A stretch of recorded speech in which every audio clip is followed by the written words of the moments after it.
hard right. There's a very short chute right after that. That's Klaus Ludwig still in the lead. Then immediately to another hard right onto the second long straightaway, which is interrupted. Now, that straightaway is about 3/4 of a mile in length, but it's interrupted first. There's that second straightaway by a chicane about 1/8 of a mile ahead. You'll see Ludwig go through it. There he goes. See it coming up there right in the top of your screen. They have to thread their way through there. It's one abreast, and the second interruption on this long straightaway is a dogleg to the left, where the cars really bottom out at top speeds, which approach 150 miles an hour. There's the dogleg. The cars bottom out going through there. The speeds reaching well in excess of 170 miles an hour on this 4,400-foot straightaway. Klaus Ludwig brings the car off of turn number 10. He'll lead lap number 1. Running in second position is Pete Halsmer. Then Chris Neifel is running in third position. Fourth would be Scott Pruitt. In fifth position is Ludwig Heimrath Jr. in that Porsche. Sixth spot belongs to Wally Dallenbach Jr. Seventh is Willie T. Ribbs. In eighth position is Tommy Riggins. Ninth would be the number 94 machine of Epi Wheatsies. And in 10th position is the 44 car driven by Mike Miller. They're on lap number 2. Once again headed down Beach Drive. Approaching turn number 5. Ludwig has the lead. 50 laps, 100 miles. You can see the unspent fuel bellowing out, flaming out of the tailpipes. There's Klaus Ludwig swinging around quickly. This nice low-angle shot again at the north end of the speedway, the Eastern Airlines turn, if you will. Ludwig, who was out-qualified by Pete Halsmer, has been able to hold back Peter, the former IndyCar driver, here in the first couple laps of this race. As you turn your attention, and Ludwig there's a problem. Heimrath. It's Ludwig Heimrath Jr. in that Porsche, car number 7. He is off the course and is going to be out of this race. He showed up in 5th position at the end of lap number 1, but his race is going to end very early. Ludwig Heimrath Jr. out of the competition. One of the favorites that we talked about at the top of the show. He surfaced last year. This is the car that put together, by the way, in an old post office building as Klaus Ludwig and Pete Halsmer complete another lap here. And they surfaced last week at Miami. The car, a Porsche, which is not one of the more popular configurations in Trans Am racing, was performing well.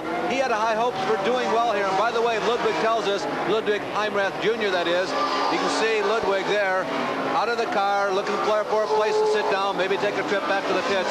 He says that he has a ride. He is going Indianapolis car racing in 1987. A very big disappointment, however, for Ludwig Heimrath Jr. Now we can see Pete Halsmer right up on the back bumper of Klaus Ludwig as they go into turn number 5 once again, now into turn number 6. Klaus Ludwig, the winner of the most recent Trans Am race just a week ago in Tamiami Park in Miami, looking for his second consecutive Trans Am victory. But Pete Halsmer is right there on the rear end of that car, and then in third position is Chris Neifel in car number 2. Now, last time around, Willie T. Ribbs had picked up 2 positions. He had moved from 7th to 5th. Willie T. is running 5th, and in 4th position is the number 0 car of Scott Pruitt. Ribbs, the first one among the General Motors product cars to be hoisting its flag. Willie, as Bob just mentioned to you, is running in 5th. Now, as we turn our attention to that points battle, yes, the Mercury, the Capris and Merkurs are running 1, 2, 3, 4. Willie running 5th, the first of the General Motors products. 9 points goes to first place in the finish of the race for the Manufacturers' Championship, and only the highest finishing car representing one factory gets points. So should a Merkur finish 1st, 2nd, 3rd, and 4th, it only gets credit for the first place. Second place gets 6 points, with 1 point difference separating General Motors or Chevrolet and Mercury or Merkur and Capri. As you can see, the winner of this race, depending on whether or not it's a Camaro or a Mercury, is going to be the winner of the Manufacturers' Championship for 1986. Klaus Ludwig leads 3 other Ford products down Bay Shore Drive, which runs right along the Tampa Bay here in St. Petersburg, with the Bayfront Center and Al Lang Stadium also right alongside this particular stretch of highway. Into turn number 8 once again. You see the cars bottoming out just slightly. It is still Pete Halsmer chasing Klaus Ludwig into turn number 9 now. About to complete lap number 4. Still Klaus Ludwig leads this race, with Pete Halsmer running second, followed by Chris Neifel, Scott Pruitt, Willie T. Ribbs, then Wally Dallenbach Jr. There's lots of action on pit road. Let's go for a report and Gary Lee. Well, a lot of times the driver gets all the credit, but sometimes it's a guy that sets up the chassis, and here's the guy that perhaps is best known for his short track stock car expertise. This is Dave Watson, and he's the guy that came on mid-season to help set up the chassis on the Merkurs. What makes this track so difficult to set the chassis up for? Well, this track is unusually bumpy like most street tracks are, and we just were pretty lucky to get a pretty decent setup here, taking into consideration the bumps, the tire wear. Goodyear's put some good tires on everybody here this weekend, and I don't think tires are going to be a consideration, but the guy that's smartest the longest has got a good shot at this race. And of course it doesn't hurt on these long straightaways to have that turbocharger. Well, the Fords are doing pretty well in the horsepower department. Even the old dinosaur V8s aren't too bad. Turn 5. Here's a very good race going on. Scott Pruitt, followed closely by Willie T. Ribbs, and then right behind Willie T. is Wally Dallenbach Jr. These three cars right here racing for position. Willie T. Ribbs, who has not had a full season of Trans Am racing, but whenever he runs in one of these factory production, let's call them hot rods, maybe you might want to call them muscle cars, but the Camaros, and there used to be the Firebirds that did so well, of course the Mustangs, now the Merkurs. Whenever he runs in that type of car, Willie always does well. Of course, those of you who might be watching this on the PBS network may not be as accustomed to big-time Major League racing in America. Yes, that is Willie T. Ribbs, who easily, I think, is America's most well-known black racing driver, and Willie is also the most successful. He is the leading winner among all the active drivers on the Trans Am circuit, most of those wins being picked up a year ago. And I'll tell you, Willie at times can be controversial, but one thing you cannot say about Willie T. Ribbs is that he's, well, hesitant about driving a race car. He stands on the gas and swings a race car around. There is Willie trying to make it 3 abreast. There he is right in the middle. Willie T. Ribbs trying to make a move. He's got a right-hander coming up. Seemingly, he has the line on Pruitt. They're door handle to door handle, side by side, into turn number 5, and Willie T. has the line, and Wally Dallenbach, lurking behind, has to wait. Nice pass by Willie T. Ribbs to move into that 4th position. So Willie T. in car number 77, who won this race last year, is on the move. Wally Dallenbach Jr. has already wrapped up the Trans Am Championship for 1986. His father, Wally Dallenbach Sr., is a former Indycar driver and is now the chief steward for championship auto racing teams. Earlier, Larry had a chance to talk with Wally Dallenbach Jr.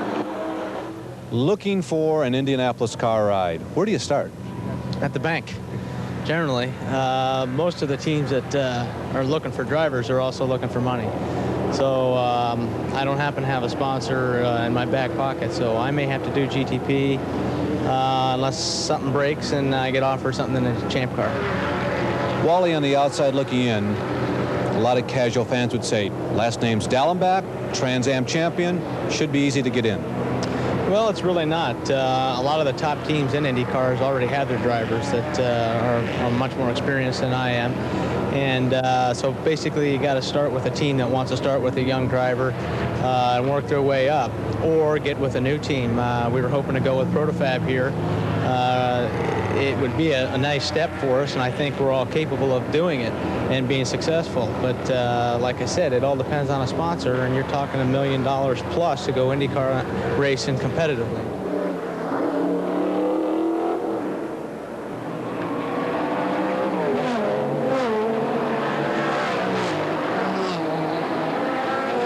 See them come down this straightaway now with Ludwig with about a 1.5 or 2 car length advantage on Pete Halsmer. They've been running that way since the drop of the green flag here in the streets of St. Petersburg, Florida.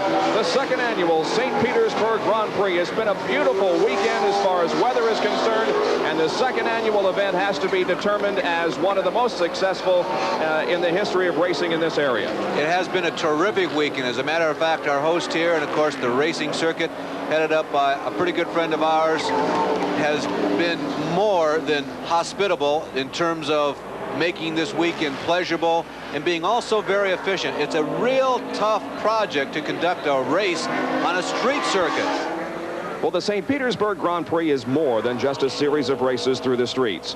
There are race-related activities for a full week, culminating in the event here today. There's never a dull moment during race week because, like the slogan says, the St. Petersburg Grand Prix is more than a race on and off the track. On the track, it's a series of races. There are practices and qualifying laps each day, of course, but the huge crowds have also witnessed some unusual events. One of the most popular was the Vintage and Historic race, featuring some of the most famous names in race cars. The newest car was 22 years old, the oldest 1953 MGs and Jaguars. Now, the pace really slowed down when competitors in the American Heart Association 8-kilometer run took to the track, but we're glad to report no one hit the wall or even blew a sneaker in a curve. Off the track, race week operates like a miniature city. All day and into the night, there are exhibits to see, entertainment, curiosities, but the most excitement is in the pits. Fans are able to see these amazing machines up close while their crews perform major surgery or make last-minute adjustments. It's no wonder that more than 100,000 fans are here to stroll around the track, enjoy the activities, and be part of the excitement of race week. We're watching Chris Neifel in car number 2. He's running in 3rd position, as we mentioned earlier in the show. Chris donates all of the winnings in Trans Am racing to a charity. He is from Lake Forest, Illinois, and formerly drove Indycars, but has found a home here in the Trans Am series and has been very successful in it. There's Willie T. Ribs right in the center of you. You see the hood is coming out. Willie T. had an altercation with somebody. The left front fender has been ripped off. The hood is flapping in the breeze, but still appears to be fastened down pretty good. So it was not apparently internal mechanical problems with Willie T. Ribs, but he must have had a fender rubbing against that left front, and Willie T., with some minor cosmetic repairs, at least it's first aid, is back out on the circuit. So while there hasn't been a serious accident in this race, there has apparently been a lot of bumping and banging going on out there, because there's Wally Dallenbach Jr., and you can see the bodywork flapping on the left rear side of that car. And also, of course, Willie T. Ribs has some body damage. That was from that flat tire, Bob. We commented that Wally, there's Paul Miller. You can see that right front fender flapping the breeze there. That white car right there, that's Paul Miller, the Porsche that won a race last year, by the way, just hasn't performed in 1986 like he did in 1985. But there are 3 of the walking wounded out there, although those are not wounds that should affect the performance of the cars. Nothing involved in drafting here. Aerodynamics play a part, but for the most part, you're right down on the ground. You're in the trenches slugging it out on a street circuit. Look at Klaus Ludwig maneuver that car around the slower traffic. That car is just handling perfectly for him. He's able to go inside, outside, any way that he wants to move the car to pass the slower traffic. He has led all the way to this point, and we are just past the halfway mark. 26 laps have been completed out of 50. Klaus Ludwig is your leader. He has led all the way in this race. Pete Halsmer is still within striking distance. He's about 10-15 car lengths back. Right now they're moving up to put a lap on the number 53 car of Bill Doyle. You can see, I guess that's Miller there on the left with the right front fender flapping in the breeze. Look at Ludwig going down, making a 2-3 abreast, going into the right-hander, holds his own, goes underneath the 17 car of Lappenlane. And again, remember, he qualified in the top 10, but he's been lapped twice here already in the race. Piece of bodywork? No, that's just a banner that has fallen off, just paper there that's blowing along. Here comes Ludwig whizzing around looking for that single lane chicane. You cannot go through there even 1.5 car widths. Believe me, I've been on the racetrack. It's 1 lane through there. The car running right ahead of the leader, Klaus Ludwig, is the Porsche driven by Paul Miller. The Porsche contingent, there it is, with that bodywork flapping on the right side of the car. There were 2 Porsches in this race. One of the very early outs was Ludwig Heimrath Jr. in his Porsche, and Paul Miller has really not been too competitive here this afternoon. He began this race in 12th position, having qualified at 88.526 miles an hour, but he has not been competitive in the race. Now here's Ludwig going to the inside and passing once again, putting another lap on Paul Miller, car 37. That blue Corvette there that Pete Halsmer just maneuvered under as he now approaches Paul Miller is Jerry Simmons, not one of the fellows who runs up front, but one of the people who came here to support Trans Am racing this weekend in St. Pete. So the race settling down now here in the middle stages as we see a lot of cars with body damage. but still running up in front position is Klaus Ludwig, followed by Pete Halsmer, and then Chris Neifel running third. Well, let's go to Gary Lee, who is with the man who has put this Ford Lincoln Mercury operation together, Jack Roush. Gary? Jack Roush, the race is over, half finished. You continue to dominate. What are the instructions now you're giving from the pit area to the drivers? Well, the thing we were concerned about most in this race was finishing. Last year, out of 40-odd entries, there was only 6 cars turning at the end. So we've instructed them to stay off the concrete walls and be wary of people in the late phases of the race that are out of tires and out of brakes. We've been blessed here with a good turn of events. You know, the prototype cars and really the ribs have both had trouble, so we've nearly got a lap lead right now based on the fact they've been into the wall and crashed and had engine problems and other things. But the XR4 TIs and the Capri are both looking real good. We're in hopes to be able to put at least three of them on the victory stand. We go back up front and check on the progress of our leader. It's still a 2-car battle, and you can see now how close Pete Halsmer is to Klaus Ludwig. Every time Halsmer has had to drop back, mainly because of the slower traffic, he has been able to catch back up with Klaus Ludwig. This could be a tremendous contest as we go into the final quarter of this event. Ludwig goes to the outside and passes one of the slower cars. That's the number 66 machine, driven by John Schneider. Bob, I couldn't see exactly. The sun is beginning to set here in St. Petersburg and put some strange shadows in certain parts of this course, but it looked like there was a car that had spun back in turn 4. Now they are up to turn 8 right now, or headed for turn 8, going through the chicane, approaching turn number 8. But I saw a yellow flag waving, and it looked like in the shadows a car sitting sideways on the other side of the racetrack, actually the west side. Now right now they are headed south as they run along the bay shore with the Atlantic Ocean off to your right, driver's left. Now they are turning the right, headed back west, headed inland as they come around the final turn of the circuit, going past the flag stand, heading west. Now you turn to the right, now you're heading north and going up towards the other end, almost the back end of this front stretch. The pace car, we understand, will be coming out. Now let's see if there is a car sitting sideways. There is turn number 2, approaching turn number 3, and coming out of the next corner is where I thought I saw somebody sitting, and SCCA says pace car's coming out. We'll see what we can find out here. So this is our first overall yellow see of the race. at the top of the screen there does seem to be something in the middle of the racetrack. It occurs on lap number 30. Also, the number 79 car is being black flagged because of loose bodywork. There you can see the bodywork flapping off of that race car. That is Robert Ripple's machine. He came in contact with the tire barriers up in turn number 6, and it's flapping wildly on the racetrack. So they're going to bring out the pace car now and get everything sorted out here. We have our first break from action on lap number 30 of this 50-lap Trans Am race. Pit stops are not common in Trans Am racing, but nevertheless, there is activity in the pit area. Let's go to Gary Lee. This is what we call a precision racetrack because there is no room to make an error out there without contact with another car or the wall. There has been heavy contact to the left front fender of Willie T. Ribbs, number 77. This is the fiberglass fender. How much does it cost you to replace your fender on the passenger car? I don't know about this. This fiberglass piece, about $500 in damage. They simply ripped it off, and he's back out in competition. There are many behind-the-scenes people who make a race like this work. One group of unsung heroes are the corner workers that assist the drivers in telling them what's ahead on the racetrack. Here's Larry Nuber.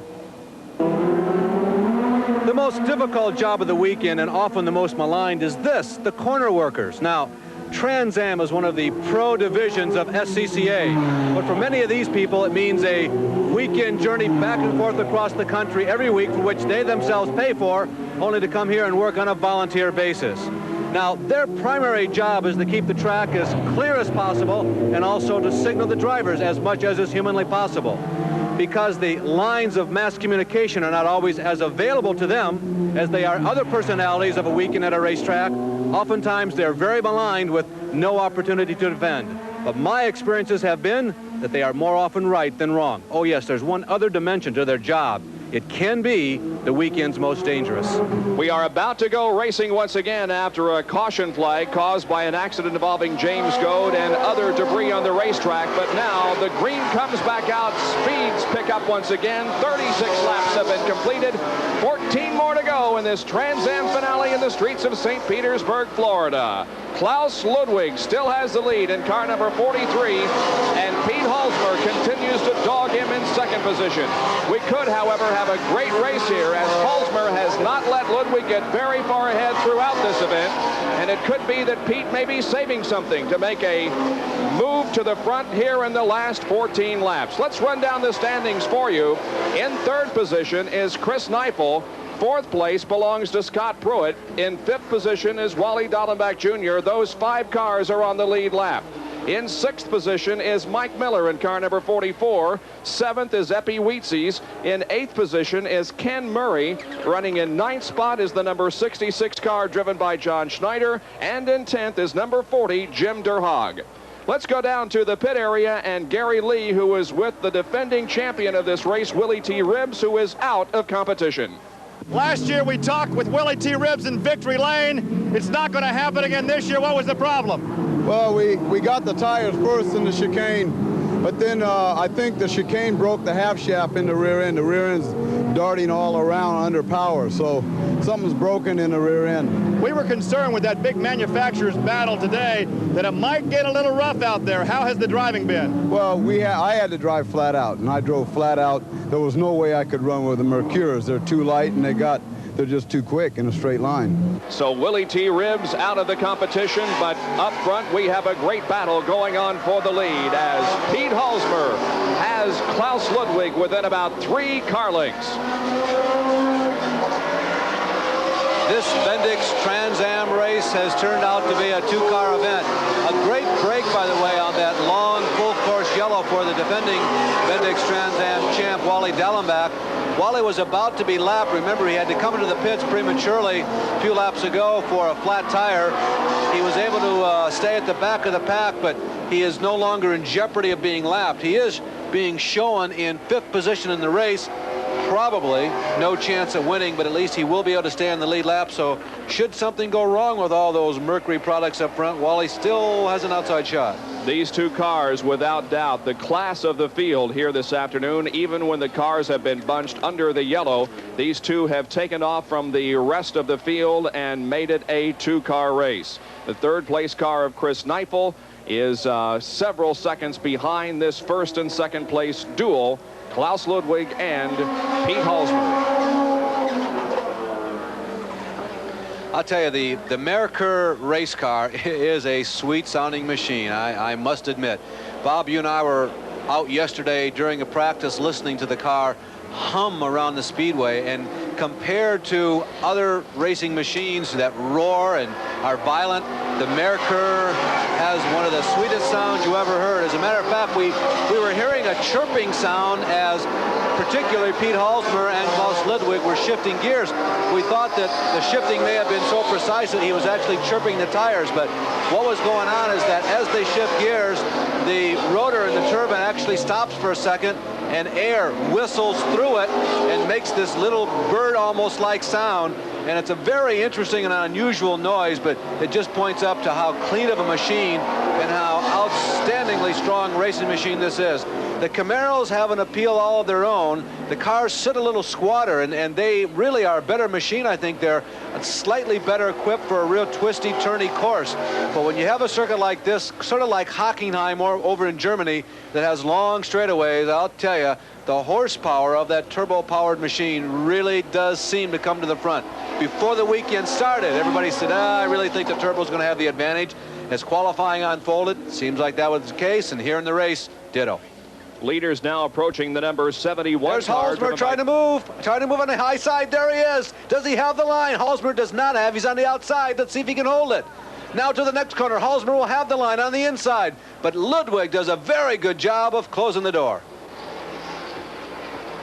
They were attempting to pass the number 71 car of Kent Keller, one of the back markers, when Pete Halsmer went to the outside and Ludwig went to the inside, and they were door-head handle the door handle there for just a moment. But Klaus Ludwig with the line as they went into the corner, and he holds on. Trouble coming up, Bob. A waving yellow flag going into turns 5 and 6. We see nothing in 5 and 6. Don't know what it was. They come down once again, Bayshore Drive.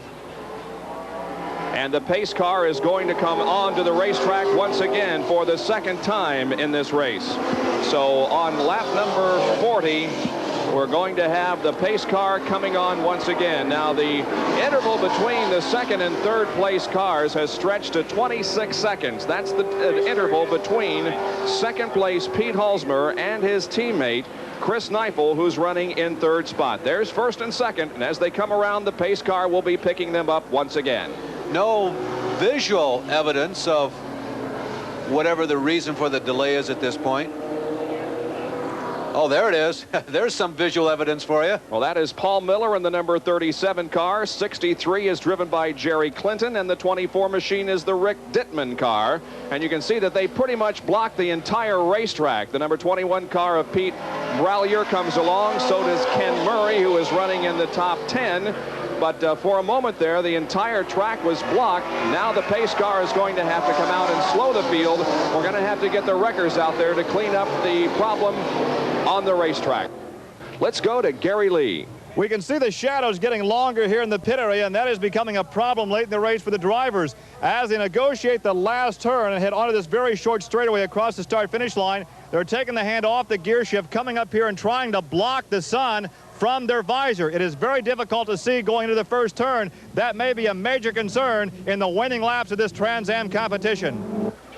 You can see the pace car on the far left of your screen pulling into the pit area. The field accelerating coming out of turn number 10, and the green flag is waved by the SCCA official starter, and this Trans Am race is back underway. It was a very short yellow period. The number 63 car of Jerry Clinton was sideways in the track, but it was gotten off the race course very quickly. The track was checked and the green was displayed, and now we are into the final 7 laps of this race. 42 circuits have been completed. It's still a battle between Klaus Ludwig and the black number 43 and Pete Halsmer in number 3. That's how close they are, as Halsmer may be about to make a move. Let's watch him.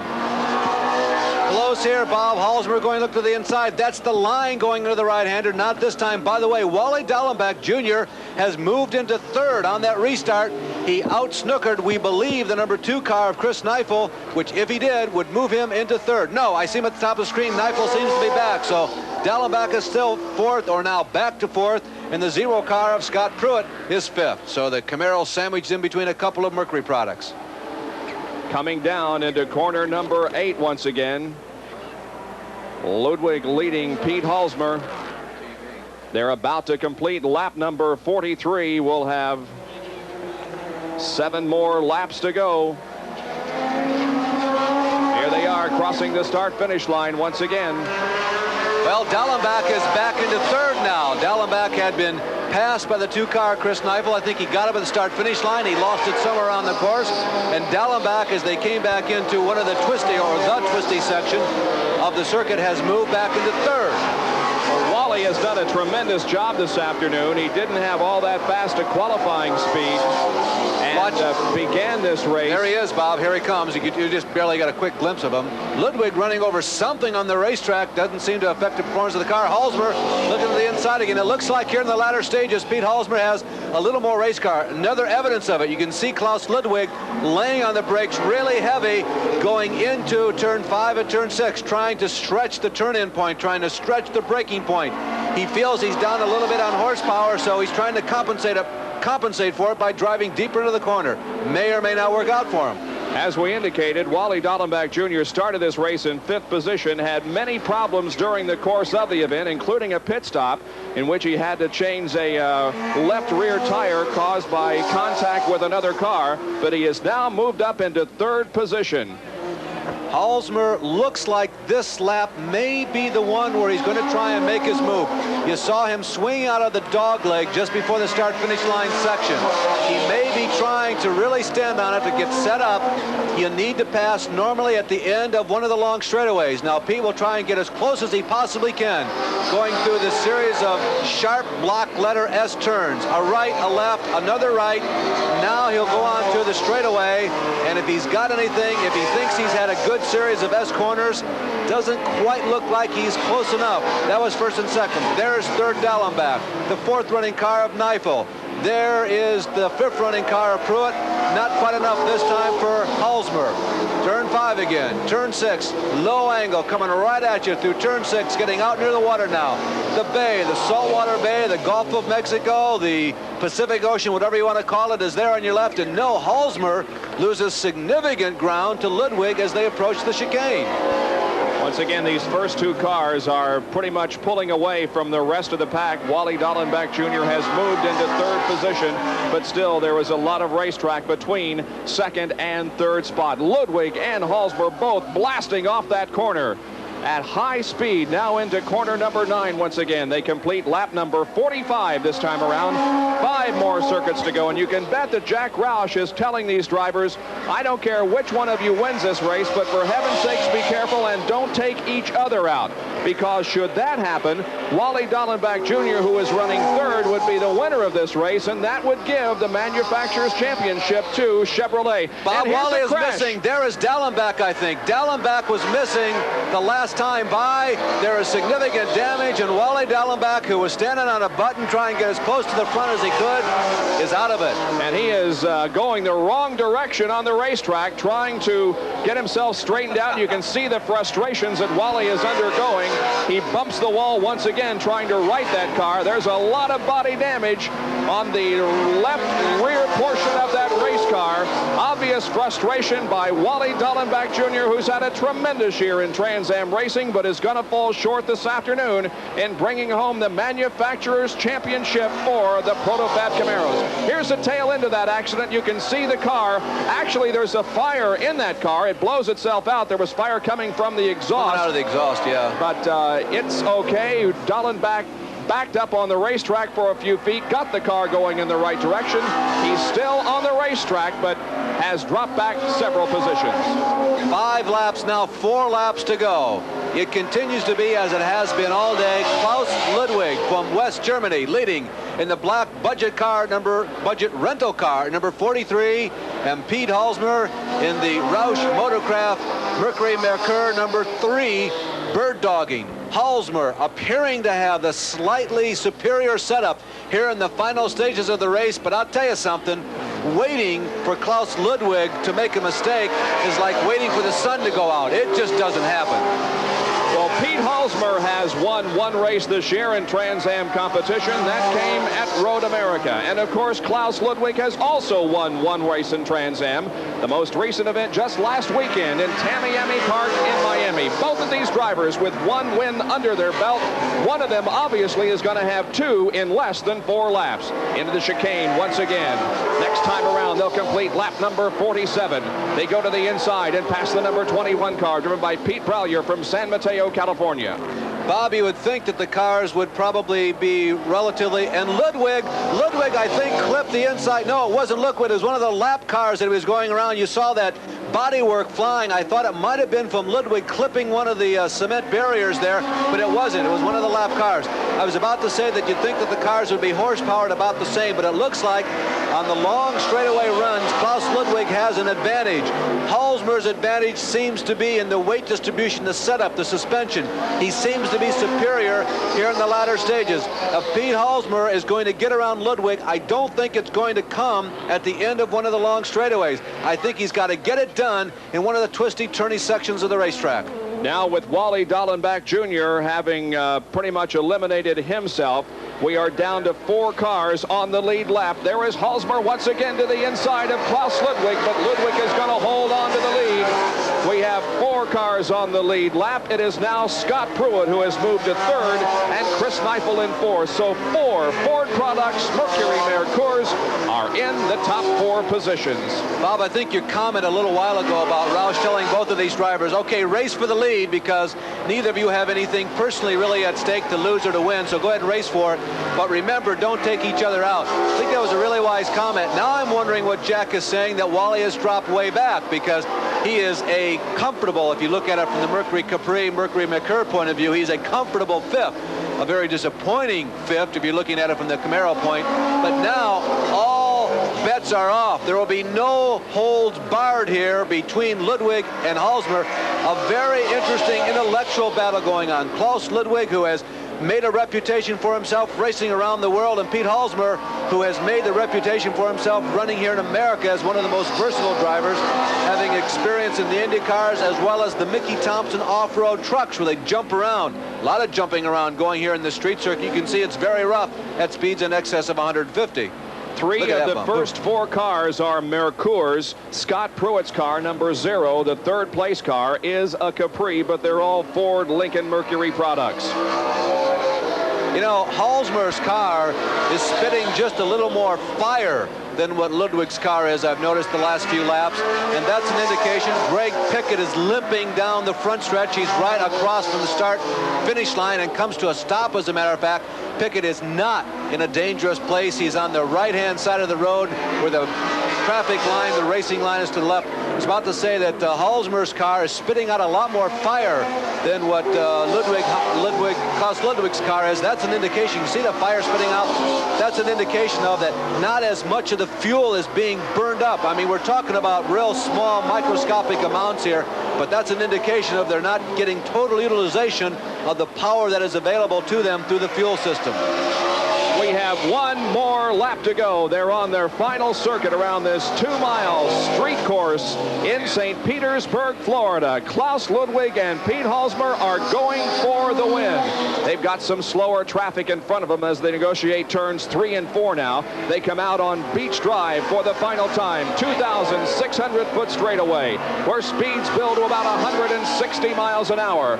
They come down, then brake hard going into turn number 5. Once again, Halsmer is trying to get to the inside. They're bumping each other, and Pete Halsmer is going to get the lead, forcing his teammate Klaus Ludwig to a virtual standstill in turn number 5. Halsmer is going to win this race, it appears. He took his teammate out in the final lap on turn number 5. Here comes Pete Halsmer down the straightaway.